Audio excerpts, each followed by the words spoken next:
Thank you all for coming to the talk. This is going to be a little bit different than you might expect. I am going to talk about the subject, don't worry about that. No lies there.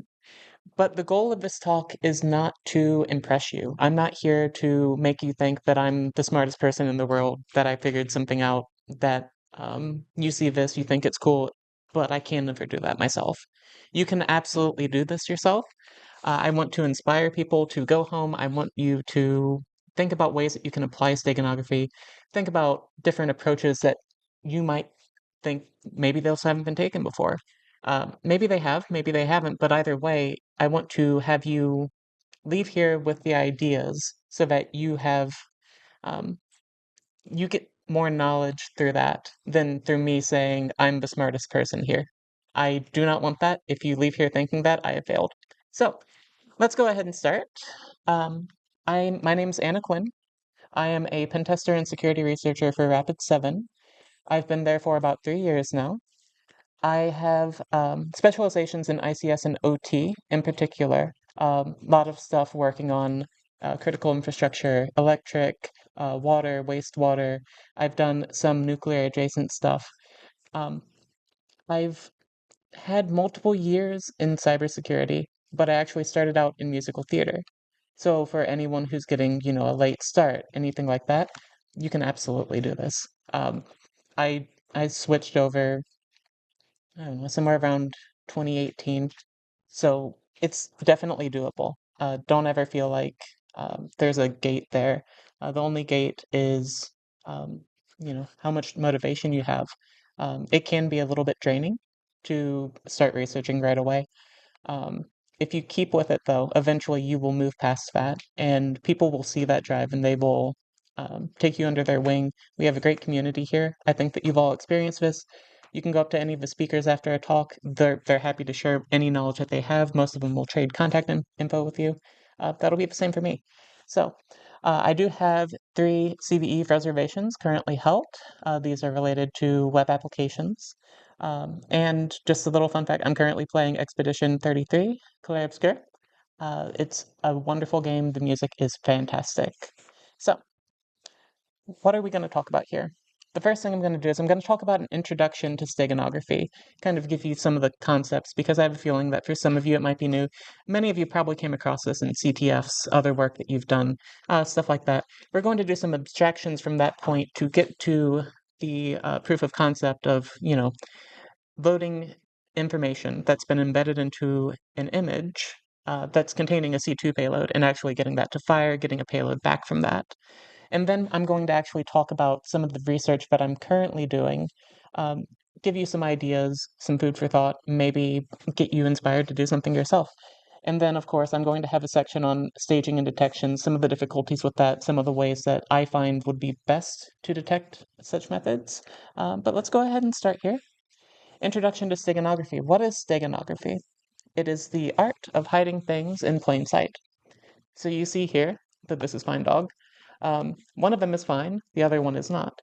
You cannot visually tell much difference between the two.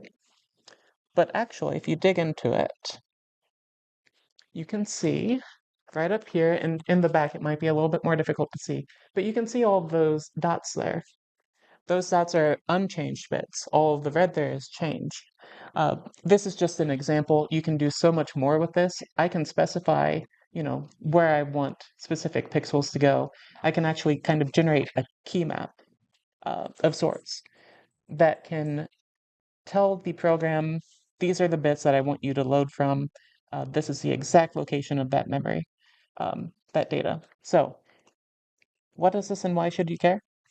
Steganography is an interesting field. I've been interested in it for a long time. I often say that it's where encoding meets cryptography. It doesn't reach over into cryptography in most cases because you're not encrypting that data. You're not transforming it. One of the biggest things there is that you cannot, um, you can't really say that there's going to be integrity with steganography because any of that data can change. Sometimes if you're doing steganography with images, say, you create the image, you upload it somewhere, image compression gets applied, your data is now compromised, right?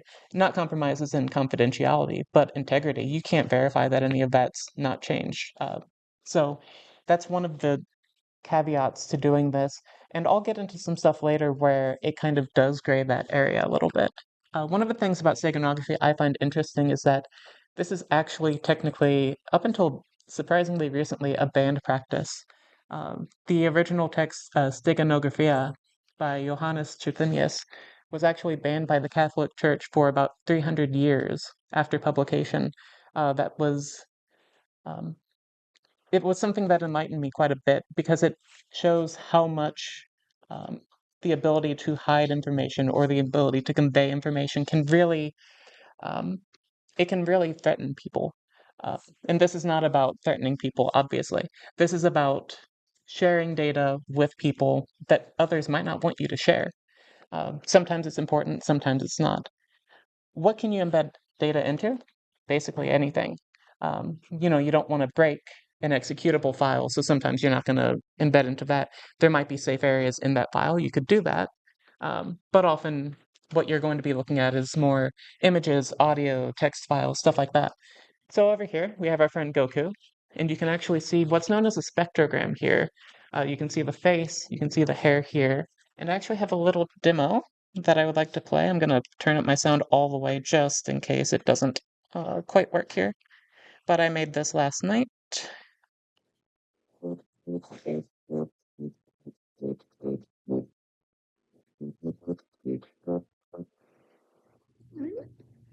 You can see there's just text going through the spectrogram the whole time.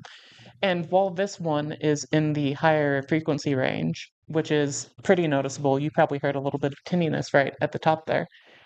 There's nothing stopping me from doing this in one of these lower bands here, where it's going to mix in a little bit more of the sound.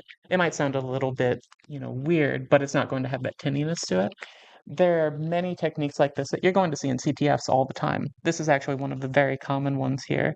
So let's go ahead, get back into that.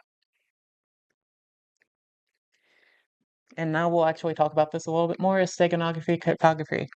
It does blur a lot. Both can require keys. You can do a lot to kind of hide that data. This is completely around the art of obscuring data, keeping that secret from people. Depending on your usage, both might transform it in some way, but there's still a limit to this. Um, the difference, like I said, is that integrity and non-repudiation. You have no way, once that image is out there, of knowing that someone isn't going to get in there. If they do figure out the key, they can alter whatever message you have in there.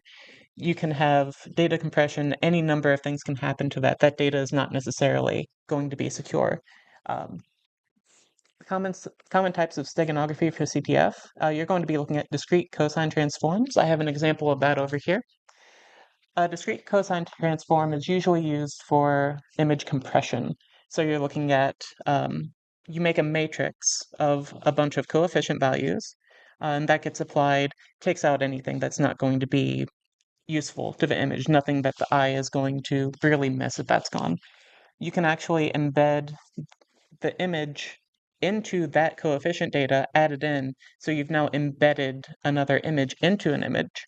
And then you can go in, if you have the created file and you have the original, you can actually get that matrix back, take the difference of that, and actually retrieve, as you see here, the flag. Spectrograms, which we just saw, are audio-based encoding, which can hold text or images. These are often seen in CTFs quite a bit. And then the one that we're going to be talking about a little bit today, least significant bits, that is common in images. Essentially, you're changing the very last bit. Imagine that you have a color, and that color has, in its byte, it has 8 of them, right? If you have a shade of green, and you change the lowest bit, you're not going to notice much change in that green. That's kind of what you're going off of there. If you use that, you have to worry about making sure you're using a lossless format versus a lossy format, because any of that data in those is probably going to be among the first that will be lost. And you won't even see it in the image. You'll think it's fine. If you don't have any kind of validation, it could just be gone. Let's start with the abstractions here. Embedding data within an image is easily done through least significant bits steganography. It's not visible to the eye. Like I said, it's easy to perform. It can be very easily detected in most basic applications. A lot of the time when you see this in a CTF, they're going to use basic, RGB, and then it's done. If you're seeing this with like text files or something like that, it's even less than that because you're working not with pixels, but you're working with just, strings. So you would see like the least significant bits on multiple bytes in a row change. Something simple. It's easier to reverse, it's easier to figure out. One of the things I'd like to talk about here is that it's actually weak to entropy detections as well. Entropy is randomness. If you are unaware, um, traditional least significant bit encoding does cause noticeable entropy changes. Images can be better for this because they have less predictable entropy. What you'll see is that images that have a lot of colors and shapes are going to have higher entropy because you're looking at, especially if they have gradients, you're going to be looking at a lot of different bytes. All of those are going to be different values of zeros and ones. You might have a ton of ones through various pixels that really offset that. You might have a lot of zeros that offset that. Um, but what you will find is that if the image looks like it should have high entropy and it has suspiciously low entropy, that can actually be a marker that something's been encoded in that image. Likewise, an image with a few simple patterns, think of a company logo where you have two basic colors, you have a single letter, something like that, maybe a few squiggles, right? That's going to have lower entropy on average. Um, and you can look at that and see if something's been embedded in that file, because that entropy will be higher than you might expect. You might want to look into that a little bit more. Flawed encoding patterns also produce very noticeable entropy drops. Here, this was one of the very first scripts that I made. You can see that that's 1.79 out of 8 bits. That is not good entropy. And you can see down here what is happening is that I zeroed out a bunch of the bits that I didn't need. I added a bunch of padding to, and essentially what ended up happening is it just had all zeros, right? That lowers the entropy so much that it would immediately flag. Things will catch that. And you can see here some of the examples that I had. Um, Simple colors on this one, black, orange. You have 6.726, which is still high entropy. I was actually a little bit surprised that it had that. But you look up there where I have a bunch of different colors there, and that's almost complete entropy, right? You're looking at 7.935. That's a very high rating. It doesn't mean that something's hidden. This is a React script that I vibe coded. I'll be honest with that.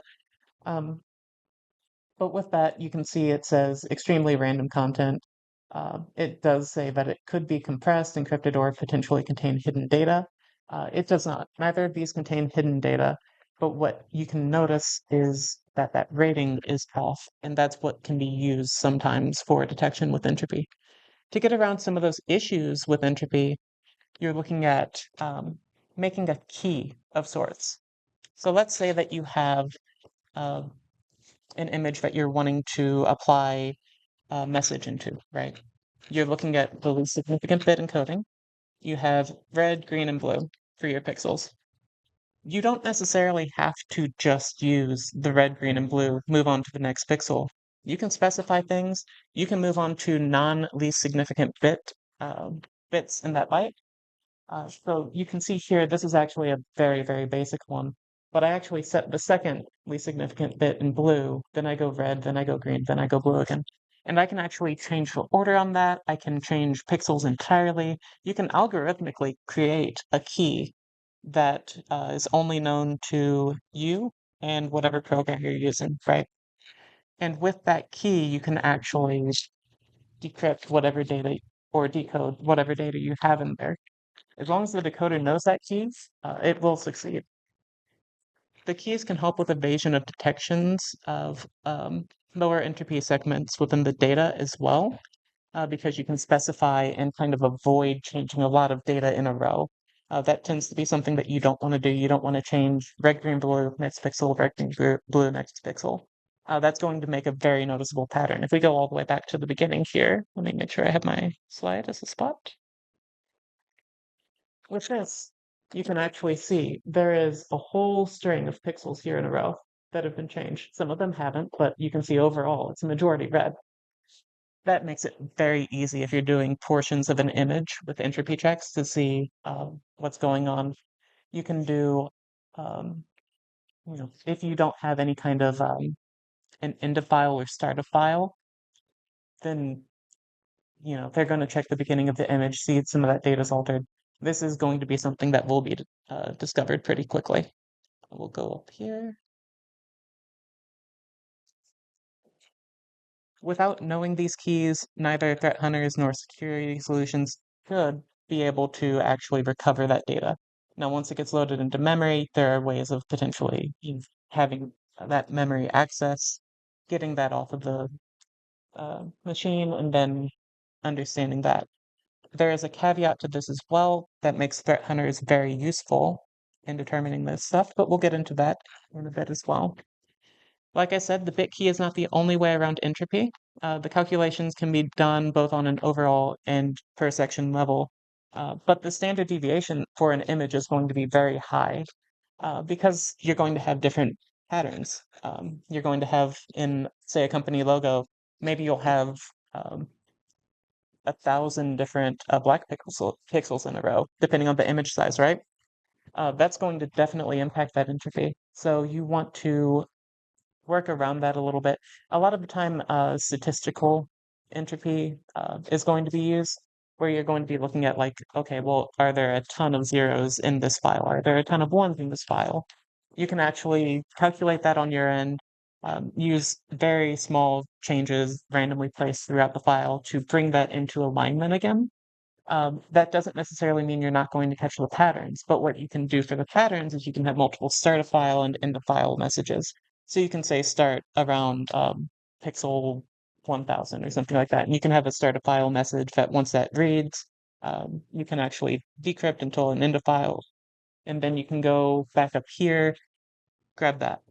That is a good way of getting around pattern-based detections as well, especially if you break that up quite a bit. Algorithms are great for this. So in order to talk about actually making payload and firing the payload, I need to talk about at-domain injection. This is one of the most common ways to detonate a C2 beacon, and this is going to be specific to .NET binaries, so you're looking predominantly at Windows machines. Essentially what happens here is an executable file is loaded. That executable file then loads a library. That library can assign a portion of the parent process's memory and put whatever content it needs to in there. So what I did for this process is I actually put a C2 beacon embedded into an image file. I put that in with all of the other files, and I'm going to take a quick break here. It does not want to let me do it. Please. We'll go to downloads. We'll go to Stager.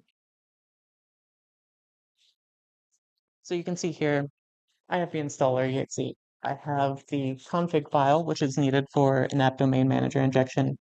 The DLL is actually going to load in the image. It processes the image and the data within it to find that payload. And then that stager actually is what loads within memory the C2 beacon. So going back to that. Once you load the assembly into memory, it should fire. A lot of current EDR solutions actually aren't good at detecting this, depending on the method.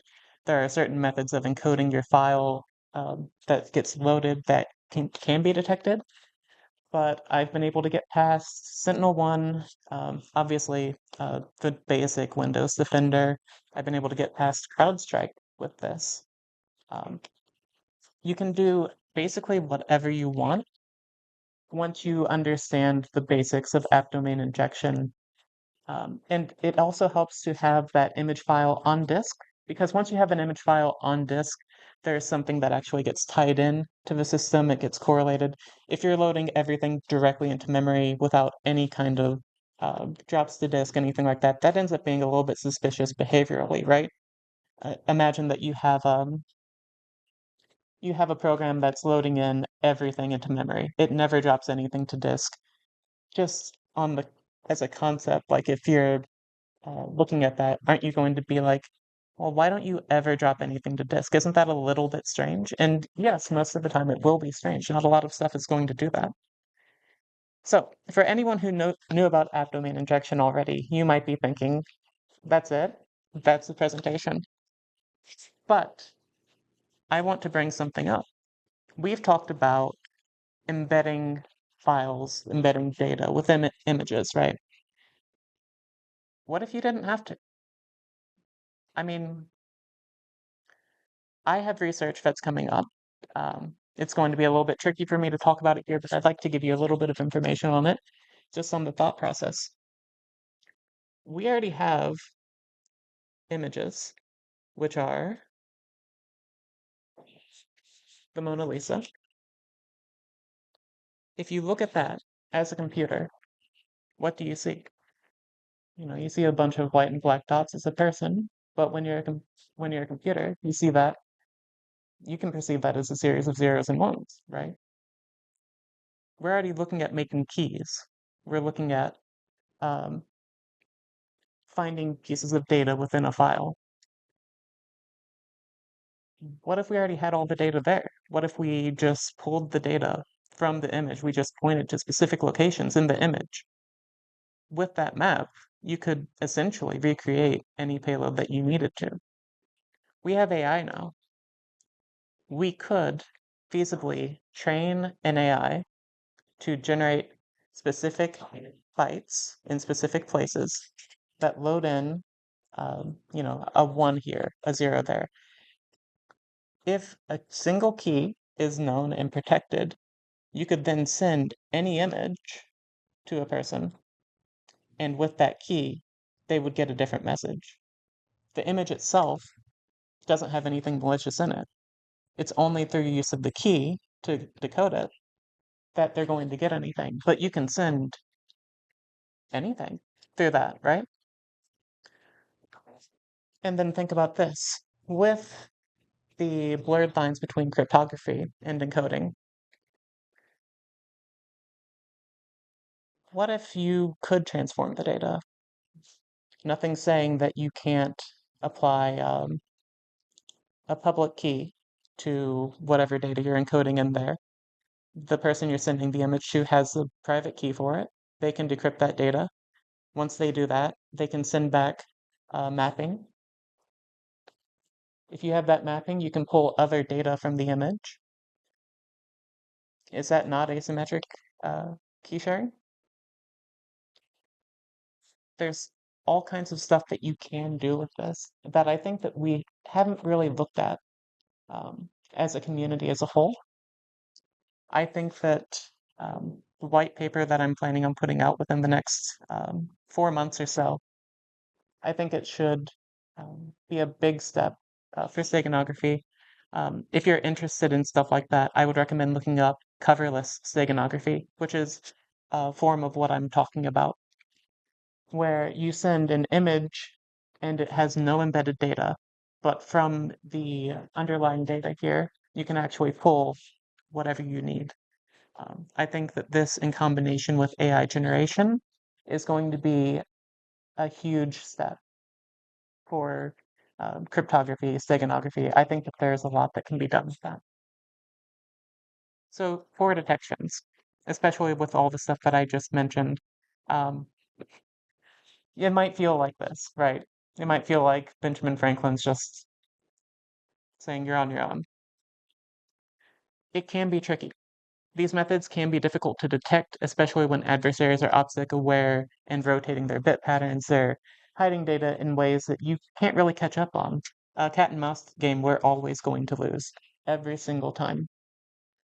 But luckily, app domain injection, if you're using that for a C2 beacon or something like that, a threat hunter can easily reverse that. A lot of app domain injection payloads are going to be made in C Sharp. You can reverse the DLL, you can reverse the C Sharp. If you do that, you get the key. Once you have the key, you have the data. This is not encrypted data. All that it is hidden data. So my biggest recommendation for this is hire threat hunters. Be the threat hunter if you don't have any. These techniques all have that same flaw, and you should be able to get the data no matter what, as long as you can find that key, as long as you can reverse that. Train up on that skill set, and you're going to be in really good shape. Machine learning can be a solution. It's tricky. Learning to analyze files for entropy, especially in sections, used to be really good for this, but it's going to have a lot of false positives, a lot of false negatives. I'm currently working on a data set that might help with that. I'm It's a lot of work to train up this data set, but I'm hoping that once I have that trained up, I should be able to provide a more precise prediction. I'm planning on having that available within the next 6 months or so. Um, the biggest defense that we have, honestly, is that a large majority of attackers are going to be lazy. No one's going to be doing this. Unless you're specifically an APT, you're not actually going to be rotating your keys constantly. You're going to be throwing things out there so that you know what the key is constantly. If you're sending out a different payload to everyone, the chances of you getting back into it get lower and lower every time, right?